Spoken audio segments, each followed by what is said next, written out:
Урматтуу коллегалар, мен 5-ші созыққа депутат болып келгенде 2010 жылы. Бұл жерде мына СДПК-нын мүчөлөрү мага асылчы.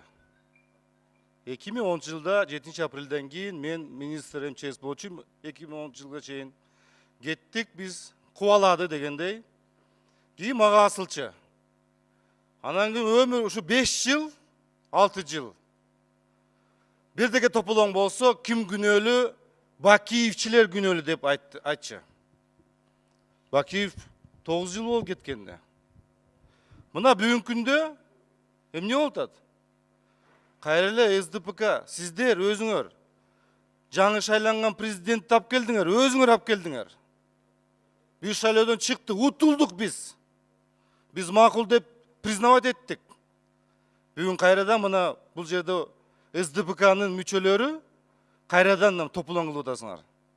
Не башка разборкадан башка жумуш жокпу бул жерде Кыргызстанда? Башка маселе жокпу? Мына ошондой 2015-тен шайлоодон менен келгенсиңер, келки бул жерде депутаттар.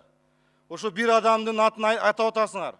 Бир адамдын эсебинен бул жерде депутат болуп турасыңар.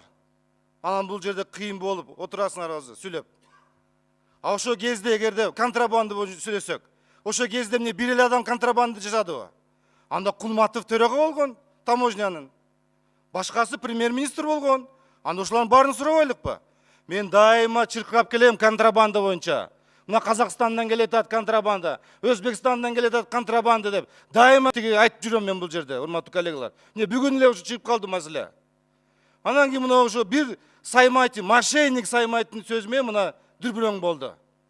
Карасаңар кимдин ал, кто он?